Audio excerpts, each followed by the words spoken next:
everyone, my name is Shauna in case you don't know, and welcome back to another video. In today's video I'm going to be doing the Plan With Me book tag. There's 10 questions in this tag, so let's crack on into it. The first question is Payday, a book you would buy right now, cost doesn't matter. This is hard because I'm really indecisive and there's so many books that I don't own that I really want to read. I'm trying to think what's one that's really high on my list of ones I want to buy. So I'm going to go with You Had Me At Ola by Alexis Daria. I read A Lot Like Adios by this author earlier this year and I really enjoyed it, so I think I'm going to enjoy You Had Me At Ola. And I believe that there is also like an overlapping character from that book and the one that I read. Hello, cat! She wanted to come say hi apparently. So that's one that I would buy right now if I could.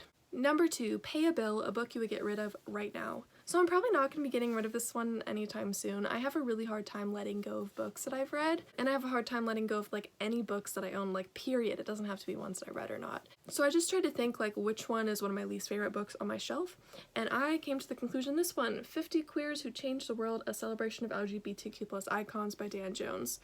So to start off with, I love LGBTQ+ representation. We all know that. I talk about that nonstop on my channel. However, this book had some massive problems. This book was transphobic, which seems weird considering this is like a book about LGBTQ+ icons, yet it's transphobic. It told some trans people's dead names and it misgendered the trans people. So if you know someone who's transitioned, when you're referring to them in the past, you refer to them by their current pronouns and you never say their dead name, unless they specifically tell you that when you were referring to them when they were a kid, you're allowed to use their previous pronouns. This book did not respect that rule. It was almost like it was written by someone who has never actually like met someone who's trans. This book felt like it was written by someone who like studied trans people but don't actually know anything about it. So this book was a bit problematic and one that I unfortunately didn't enjoy. Like there was a ton of people in here that I was like, yay, great, they're LGBTQ+ icons. I wish I would have learned about them, but then I was like, oh, why did you have to be transphobic? Next up is Doctor Appointment, a book that makes you feel better when you are down. This is not going to be a surprise to anyone. This bad boy, Harry Potter, the first book, makes me feel happy when I am down. So I love Harry Potter, like any book in the series can make me happy, but I'm specifically choosing the first book because this is one that I have the most copies of, so I can look at all the pretty editions that I have and that can make me feel happy without reading them. Like, look! So pretty.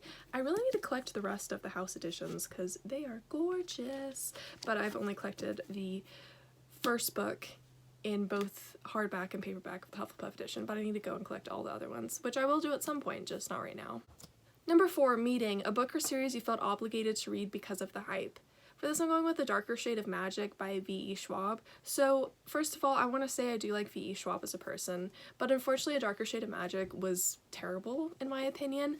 And with a lot of fantasy books, I used to not even read the description because I used to think that fantasy book descriptions weren't what got me interested in a book or not. So I would just read fantasy books based on the hype.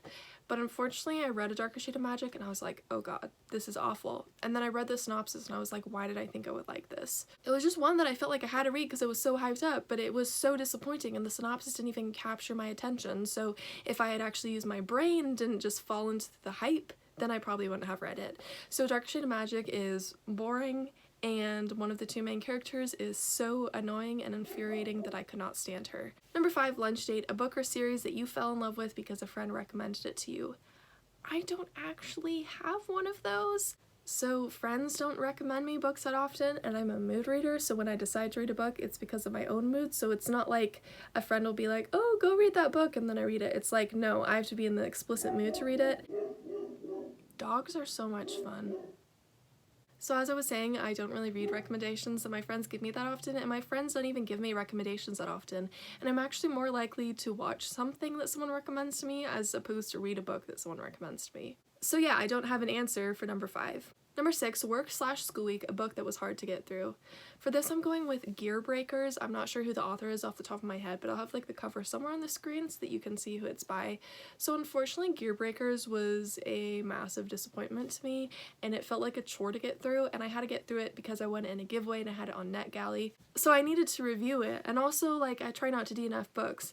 So it's just really hard to push through that book because it was so boring and uninteresting and because I didn't really feel for any of the characters.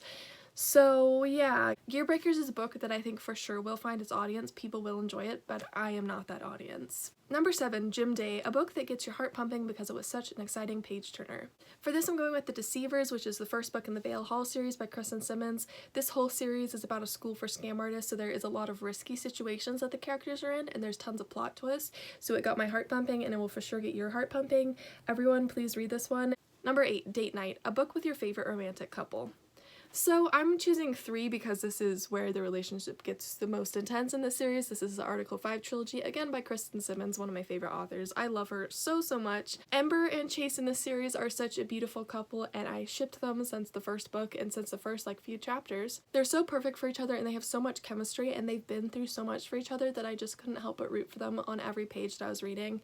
So yeah, I really enjoyed the series, a fun dystopian series, potentially my favorite dystopian series, I don't know.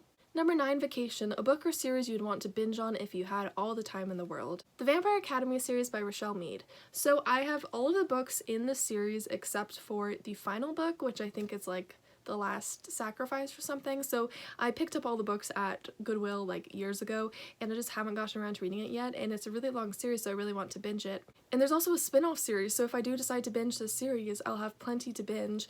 And with the spin-off series I own the 3rd book in the series, which is weird, but I was at a Comic-Con and I knew that I wanted to get into the Vampire Academy series, and I found a signed copy of one of the books in the spin-off series, and so I was like, oh, it's signed, I'm gonna pick it up, and it was only a few bucks.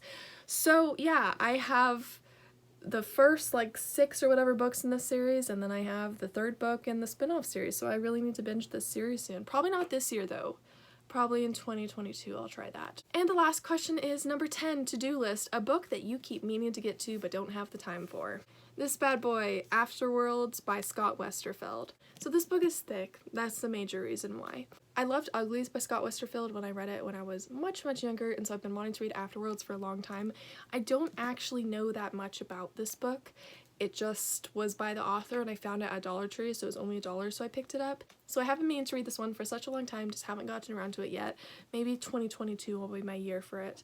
So that was all for the Plan With Me book tag. If you enjoyed this video, feel free to give it a thumbs up and subscribe to me if you haven't already. All of my other social media will be linked down in the description below so that you can go check those out. If you would like to do this tag, I'll put all of the questions down in the description below. I'm not sure who the tag creator is for this video, unfortunately, but if I find them, I will link their channel or their blog down in the description below as well. I upload videos 3 times a week, so my next video will be this Friday, and I hope to see all of you there. Until next time, goodbye!